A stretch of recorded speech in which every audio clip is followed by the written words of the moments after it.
Fala galera aí do sexto ano, tudo bem com vocês, gente? Nós vamos começar aí na página 22. A gente vai falar sobre autodisciplina e método no pensamento filosófico, tá, gente? Vamos lá então, acompanhando a leitura para a gente entender, tá bom? O que é a filosofia? Pensando sobre a realidade de forma profunda. Então vamos ver aí, saiba mais. A era da pós-verdade é, na realidade, a era do engano e da mentira. Mas a novidade associada a esse neologismo é o nome dado, tá, gente? Essa palavrinha pós-verdade é um neologismo. Consiste na popularização das crenças falsas, das fake news e na facilidade para fazer com que os boatos prosperem. Então, principalmente nos dias de hoje, a gente aí está cansado de ver vários exemplos aí de fake news, as pessoas estão compartilhando informações falsas, a gente tem que tomar muito cuidado com isso. Porque é interessante quando a gente vê aqui, ó, a gente está vendo Descartes, que a gente aprendeu, né? O Descartes ele ensina como é que a gente pode seguir o passo a passo dele para a gente chegar na verdade absoluta, e ele tem a frase dele, né? Penso, logo existo, para se chegar na verdade. E como é que estão as coisas hoje em dia? Acredito, logo estou certo. Então, quer dizer, as pessoas estão acreditando nas fake news e estão espalhando isso. Isso é um erro, tem que tomar muito cuidado com isso. Como é que você compartilha uma informação falsa? Uma informação que você não tem ali realmente a certeza se aquilo que chegou para você é verdade. A gente tem que tomar muito cuidado com isso. A mentira deve ter uma alta porcentagem de verdade para ser mais crível e terá ainda mais eficácia a mentira composta totalmente por uma verdade. Então a gente fica se perguntando, o que leva uma pessoa a compartilhar uma fake news? É o que a gente está comentando aqui agora. A mentira, ela está sendo jogada, tá? De uma forma com que as pessoas acreditem que aquela informação é verdadeira. Só que a gente tem que pesquisar, a gente tem que verificar a fundo para ver se realmente aquela informação ela está sendo correta ou errada, tá? Não compartilhem informações falsas, gente. Toma cuidado com isso, tá? Hoje em dia tudo é verificável e, portanto, não é fácil mentir. Mas essa dificuldade pode ser superada com dois elementos básicos: a insistência na afirmação falsa, apesar dos desmentidos confiáveis, e a desqualificação de quem a contradiz. Então, quer dizer, a gente tem que tomar muito cuidado. Aí tem dois elementos aí que vai dificultar essa possibilidade da gente verificar se a informação é falsa ou verdadeira aí no caso, né? Que é a insistência na afirmação falsa. Tem gente que acredita realmente nas informações falsas e compartilham isso.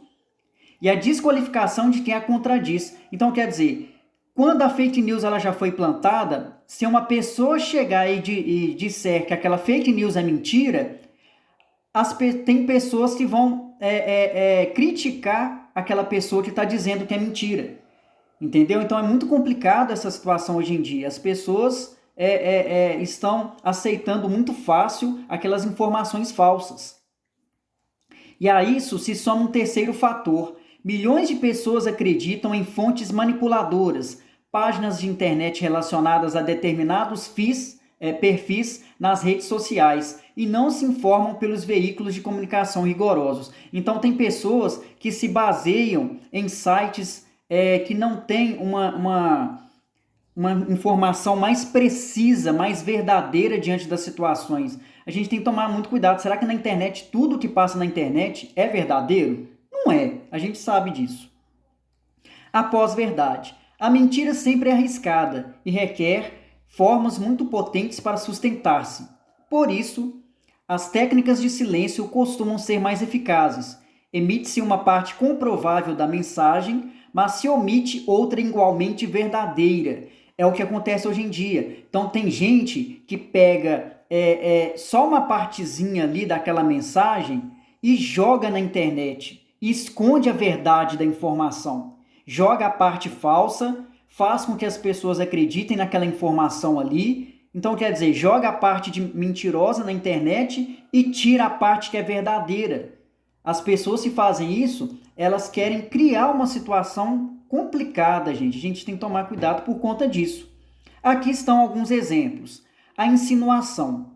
Não é preciso usar dados falsos, basta sugeri-los. Então, tem algumas mensagens que insinuam para a gente acreditar que aquilo que está sendo dito na internet é verdadeiro. E muitas vezes é falso. A pressuposição e o subentendido possuem traços em comum e se baseiam em dar algo como certo sem questioná-lo. Essa pressuposição é também uma tentativa de falar, de mostrar para você que aquela informação que está na internet, ela é realmente verdadeira. Mas, se você for pesquisar mais a fundo, você vai perceber que aquela mensagem ali, na internet é falsa. A falta de contexto, a não existência de contexto adequado manipula os fatos. Então a gente sabe que tem notícias que são manipuladoras, né? Muitas vezes aquela notícia está sendo passada ali, está sendo passada de uma maneira errada para a gente. Então a gente tem que pesquisar para ver se realmente aquela informação está sendo verdadeira ali para as pessoas. Inversão da relevância. Os beneficiários desta era da pós-verdade nem sempre dispõem de fatos relevantes pelos quais atacar seus adversários. Por isso, com frequência, recorrem a aspectos secundários, se transformam em relevantes. Os costumes pessoais, a vestimenta, o penteado, o caráter de uma pessoa em seu entorno particular, um detalhe menor de um livro, ou de um artigo, ou de uma obra, adquirem um valor muito importante na comunicação pública, em oposição ao conjunto e às atividades de verdadeiro interesse geral ou social. Então, essas pessoas se utilizam aí de fake news, utilizam aí muitas vezes aí da internet para atacar pessoas, para fazer racismo, para criticar alguém. A gente tem que tomar muito cuidado com isso. As pessoas que fazem isso, nesse período de pós-verdade, que é essa era que a gente vive hoje, tem que tomar muito cuidado. Tem gente que acha que fazendo isso na internet, a polícia não vai chegar. E ao contrário, quem produz fake news, quem faz crítica na internet de uma maneira racista, criticando alguém de uma maneira assim absurda, tem que tomar cuidado porque é caso de polícia, tá? Então a gente tem que tomar muito cuidado com essas informações que estão sendo passadas, com tudo que está sendo dito, tá? Em filosofia e mesmo no dia a dia, muitas vezes duas ideias opostas ou antagônicas sobre uma questão são colocadas em debate. Já vimos antes que um bom diálogo deve ser o caminho para que todas as pessoas aprendam e não apenas para que alguém ganhe o debate.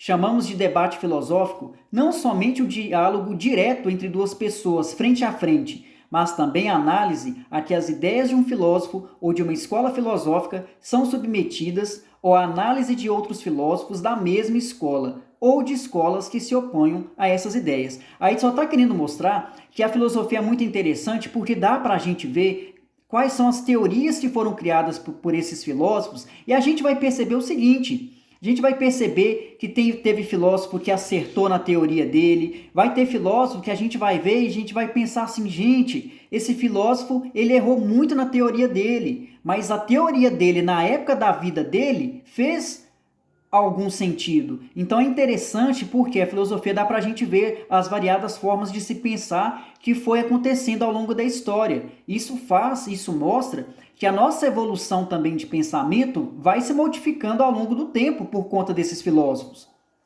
É importante ressaltar que o pensamento filosófico precisa ser baseado em análise de fatos e argumentos de forma independente, mesmo que isso contraria as convicções de quem faz essas análises. Ou seja, uma análise honesta admite ouvir todos os fatos, opiniões e versões de uma questão e chegar a uma conclusão, mesmo que ela seja diferente do que se pensava antes. Então é importante a gente ouvir as pessoas, a gente saber, pesquisar, buscar. Gente, filosofia é a busca pela verdade.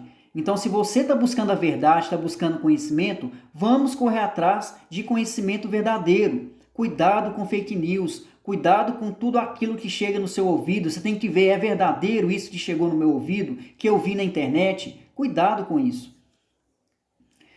É necessário olhar todos os pontos de vista, sem criar uma visão tendenciosa. Por isso, pode ser usado para manipular e fazer com que outras pessoas adotem o ponto de vista de quem fala, baseando apenas em sua retórica e não em fatos. Honestidade intelectual é conseguir pensar, criticar, analisar, interpretar com lógica e admitir que o opositor pode ter a razão. Então aí, gente, honestidade intelectual é quando você pensa, você critica, você analisa, você interpreta de maneira lógica, buscando realmente ali a informação verdadeira. E muitas vezes a outra pessoa com quem você está conversando, ela pode ter mais razão do que você. A gente tem que respeitar que a gente não sabe de tudo, não, entendeu? E é interessante você notar que muitas vezes a outra pessoa com quem você está conversando, ela vai ter também muito mais razão do que a gente. Um debate honesto é aquele em que todos aceitam a possibilidade de descobrir uma nova forma de ver a questão e até mudar de ideia. Se uma pessoa entra em um debate certa de que sua posição é a única verdadeira, e que nada do que seja dito a fará mudar de ideia, essa pessoa não participará do debate de forma honesta. Então aí existem pessoas tão radicais que ela acha que só a forma de pensar dela está correta. Essa pessoa ela está totalmente errada. Ela tem que perceber que existem pessoas diferentes, com pensamentos diferentes, e a gente tem que saber fazer, a gente tem que saber entender isso da melhor forma possível, tá? Um argumento filosófico deve sempre partir de fatos e premissas conhecidas e verdadeiras, e usar lógica coerente de modo a chegar a conclusões sólidas. Então está falando, o argumento filosófico a gente tem que buscar o quê? O conhecimento verdadeiro, isso que é muito importante. O uso de fatos falsos, de lógica incorreta ou de fatores alheios ao debate para ganhar a discussão chama-se falácia. Então, falácia é quando alguém usa informação falsa, quem utiliza a mentira, tá? Quem utiliza uma mentira para tentar convencer as pessoas. Isso é falácia, tá? Uma falácia, quando não detectada, pode parecer um bom argumento, mas em geral é um argumento fácil de desmontar. Então aí está querendo mostrar aí que o argumento filosófico pede para a gente buscar as informações verdadeiras, o conhecimento verdadeiro, que a gente use a razão para a gente conseguir chegar na verdade, né, de todas as coisas. E aí está falando que a falácia é quando alguém diz uma informação que é falsa, tá? Não é verdadeira. Então a gente tem que tomar muito cuidado com isso, que falácia, que por exemplo, fake news é um exemplo de falácia. É uma informação ali falsa que está sendo compartilhada para todas as pessoas, tá, gente? Aqui aqui está comentando sobre a falácia que eu acabei de explicar para vocês, tá? Agora só que interessante aqui, ó. Algumas falácias são fáceis de detectar, como o uso de generalizações, o apelo à autoridade e argumentos que atacam o debatedor e não a sua ideia. No entanto, há muitas falácias sutis em sua forma, ou que parecem corretas a princípio, principalmente aquelas que decorrem de falhas na interpretação dos fatos, levando a premissas falsas. Nesses casos, mesmo que a lógica esteja correta, a conclusão não será uma vez que decorre de premissas falsas. E aí está falando aí que muitas vezes fica difícil para a gente detectar que aquela falácia ali, ó, ela está falando mentira para a gente. Muitas vezes a gente tem que interpretar aquela falácia, a gente tem que pesquisar, a gente tem que buscar se realmente aquilo que está sendo dito ali para a gente é uma verdade ou é uma falácia, né? Lembrando que falácia é quando a informação é falsa, tá, gente? Então, nós vamos terminar aqui no nosso vídeo 1, daqui a pouquinho eu passo para o vídeo 2, tá bom?